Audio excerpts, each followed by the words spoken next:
नमस्कार साथियों, कल मैंने आपको बौद्ध शिक्षा तथा बौद्ध शिक्षा की विशेषताओं के बारे में चर्चा किया था।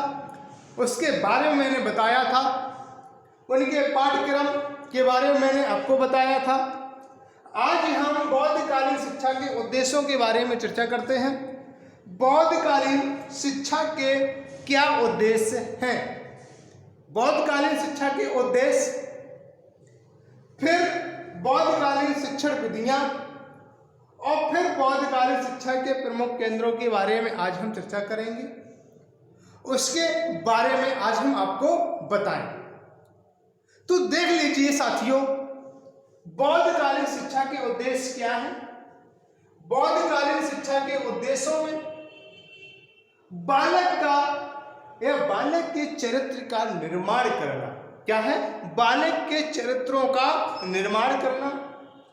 और चरित्र के निर्माण करने में क्या आता है, जैसे उनकी करुणा का निर्माण करना, दया, आत्मसंयम रखना और 10 पदानी 10 नियमों का पालन करना। ये हमने आपको बताया। जैसे चरित्र निर्माण में बालकों को करुणा, दया, आत्मसंयम जैसे भाव को विकसित करना, ये बौद्धकालीन शिक्षा के उद्देश्य थे। फिर बालक को 10 नियमों का पालन करना, और 10 नियमों को पालन करना होता था, ये आपको बताया। इसके बाद ज्ञान का विकास करना। क्या करना? ज्ञान का विकास करना। अब ज्ञान का विकास करने में 4 शब्द बताए गए हैं। बौद्धकालीन शिक्षा में ज्ञान के विकास को लेकर के 4 शब्द बताए हैं। वो 4 शब्द क्या है? 4 शब्द आर्य अष्टांग मार्ग। सबसे पहले अष्टांग मार्ग रास्तों को ध्यान रखना होता था। 10 8 क्रियाओं को ध्यान रखना होता था। फिर इसके बाद निर्माण, प्रियरत्न और फिर पंचशील। ये क्या है? 4 आर्य सत्र हैं। बौद्ध धर्म के 4 आर्य सत्र। इसके पहले आपने देखा होगा कि बौद्ध धर्म में एक चीज और बताई गई थी। वो चीज कौन बताई गई थी? जैसे सर्वे दुखा, दुख का कारण और दुख का निवारण, ये बताई गई थी। इसमें ये बताया गया था कि जब गौतम बुद्ध अपनी यात्रा पर निकले थे अपने सारथी के साथ, तो उन्होंने देखा था, अपने सारथी से पूछा था, उनकी कहानी को आपने सुना होगा, देखा होगा। तो इन्होंने सर्वे दुखा, दुख का कारण, दुख का निवारण, तो ये सबसे पहले चीज उन्होंने देखा। ये अपनी यात्रा पर गए लोगों को देखा, मानव को देखा, और उन्होंने कहा कि इस दुनिया में सभी दुखी हैं। क्या देखा? कि इस दुनिया में सभी दुखी हैं। फिर उन्होंने क्या कहा कि दुखी तो हैं, लेकिन दुख का कोई ना कोई कारण होगा। दुख का क्या होगा? कोई ना कोई कारण जरूर होगा। तो सभी यानी कहने का सर्वे दुखा, सभी दुखी। दुख का कारण, दुख का कारण भी होगा। और फिर दुख का कारण है, दुख के कारण को खोजने में लगे रहे। कारण क्या है? वो कारण के बाद में उसका निवारण भी होगा। इस चीज को खोज में लगे रहे गौतम बुद्ध, यानी कि महात्मा बुद्ध लगे। तो इसके आधार पर उन्होंने मानव को देखा, मानव के हिसाब को देखा, मानव की क्रियाओं को देखा। तो सर्वे दुखा, दुख का कारण, दुख का निवारण, ये सारी गतिविधियों को गौतम बुद्ध ने अपनाया और देखा। इसके बाद आता है व्यक्तित्व का विकास। तो व्यक्तित्व का विकास में आपने देखा है कि किस प्रकार से शिक्षा व्यवस्था थी, किस प्रकार की शिक्षा प्रणाली थी।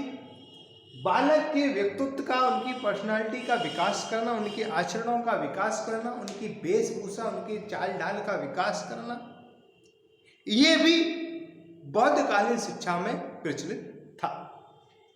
इसके बाद सर्वांगीण विकास। सर्वांगीण विकास में जैसे मैंने आपको बताया था, बालक का सामाजिक विकास, चारित्रिक विकास, नैतिक विकास, शैक्षिक विकास, ये सारे किस्में आ जाते थे सर्वांगीण विकास। और शारीरिक विकास, तो ये सर्वांगीण विकास के दायरे में आते थे। ये बालक का शिक्षा की दृष्टि से करना होता था, तो सर्वांगीण विकास। इसके बाद बौद्ध धर्म की शिक्षा का प्रसार, और लास्ट में इसकी उद्देश्य क्या था? बौद्धकालीन शिक्षा का लास्ट में उद्देश्य क्या था कि जब इन सारी चीजों का करने के बाद आपको बौद्धकालीन शिक्षा या बौद्ध पाठ्यक्रमों का विकास करना है या उसका प्रचार प्रसार करना है। ये सारी चीजें इसमें बौद्धकालीन शिक्षा के उद्देश्यों में वर्णित की गई है। तो बौद्धकालीन शिक्षा का क्या है? प्रचार प्रसार करना। इसके बाद बौद्धकालीन शिक्षा की शिक्षण विधियां क्या थी? शिक्षण विधियों में जैसे अनुकरण का मतलब देख करके याद करना, अनुकरण विधि का प्रयोग किया जाता था। प्रश्नों उत्तर यानी कि प्रश्न और उत्तर विधि का प्रयोग किया जाता था, क्योंकि ये बहुत पुरानी विधि है। इसी को हम कहते हैं सुकराती विधि। ये बहुत पुरानी थी। इस विधि को ऐतिहासिक, ये बहुत प्राचीन विधि भी मानी जाती, क्योंकि प्राचीन विधि इसका प्रयोग किया जाता था। व्याख्यान विधि, व्याख्या विधि, यह भी बहुत प्रचलित थी, क्योंकि उस समय कॉपी किताब का कोई बोलबाला नहीं था। कॉपी किताब के द्वारा कोई शिक्षा नहीं दी जाती थी। जितनी भी शिक्षा दी जाती थी वो केवल मौखिक के तौर पर दी जाती थी। किस तौर पर दी जाती थी? मौखिक के तौर पर दी जाती थी। इस चीज को समझ लें। इसके बाद तर्क एवं वाद विवाद। तर्क एवं वाद विवाद, तर्क वितर्क के माध्यम से शिक्षा देना, और वाद विवाद और स्वाध्याय विधि का प्रयोग किया जाता था। तो किसका प्रयोग किया जाता था? तर्क वितर्क, वाद विवाद और स्वाध्याय विधि का प्रयोग किया जाता था। किसमें? बौद्धकालीन शिक्षा विधि। इसके बाद आप देखिए बौद्धकालीन शिक्षा के जो प्रमुख केंद्र कौन कौन से रहे हैं, जैसे नालंदा, तक्षशिला, विक्रमशिला, वल्लभी, मिथिला आदि बौद्धकालीन शिक्षा के केंद्र हैं। मठ है, बिहार है। मैंने आपको कल बताया था कि ये जो शिक्षा केंद्र हैं ज्यादातर मठ और बिहार में हुआ करते थे, और मठ और बिहार ज्यादातर नगर के क्षेत्रों में हुआ करते थे। इसमें मैंने बताया था कि नालंदा जो है ये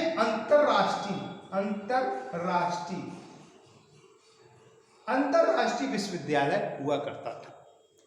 क्या हुआ करता था? अंतरराष्ट्रीय विश्वविद्यालय। यहाँ पर देश विदेश के लोग बौद्ध शिक्षा लेने आया करते थे। नालंदा विश्वविद्यालय कहाँ है? बिहार में। तो देश विदेश के लोग क्या करने आया करते थे? यहाँ शिक्षा ग्रहण करने आया करते थे। नालंदा विश्वविद्यालय, क्योंकि ये अंतरराष्ट्रीय प्रमुख शिक्षा का केंद्र हुआ करता था। तो बहुत से लोग, बहुत से देश विदेश के लोग यहाँ शिक्षा ग्रहण करने आया करते थे। तो ये कौन कौन से शिक्षा के केंद्र आपके आ जाएंगे? जैसे नालंदा, तक्षशिला, विक्रमशिला, वल्लभी और मिथिला। ये सभी के सभी प्रमुख शिक्षा के केंद्र हुआ करते थे। तो साथियों, आज का क्लास आपका इतना ही रहेगा। सभी मित्र जो हमें मानते हैं उनकी जिम्मेदारी है वो कम से कम ज़्यादा से ज़्यादा लोगों को सब्सक्राइब करें। ये उनकी जिम्मेदारी, अगर आप हमें मानते हैं तो। और नहीं मानते हैं तो कोई आपसे दबाव प्रेशर नहीं है, क्योंकि मैं आपसे जुड़ा हूं। अगर मेरे सब्सक्राइबर होंगे, लाइक करें, जो का वीडियो भी देखते हैं लाइक भी नहीं करते हैं, कमेंट भी नहीं करते, कुछ भी नहीं करते हैं, तो कम से कम अगर आपको नहीं अच्छा लग रहा है तो उस पर आप कमेंट या लाइक करके बता भी तो सकते हैं। इतना तो कर सकते हैं, क्योंकि वीडियो जो मैं बनाता हूँ मेरे पास अभी आधुनिक सिस्टम नहीं है। जितना भी कोशिश करता हूँ आप लोगों को पढ़ाने, क्योंकि ये आपके सुपर टेट और DLED BTC सेकंड सेमेस्टर के लिए भी अति महत्वपूर्ण, इसलिए मैं आपको मेहनत करके ये सारे वीडियो बनाता हूँ। तो आप लोगों की कितनी जिम्मेदारी होती है, कम से कम आपके ग्रुप में भेज सकते हैं, ग्रुप के किसी क्षेत्र में आप भेज सकते हैं, घर में कोई सदस्य उनको भी घर से मोबाइल लेकर के सब्सक्राइब कर सकते हैं।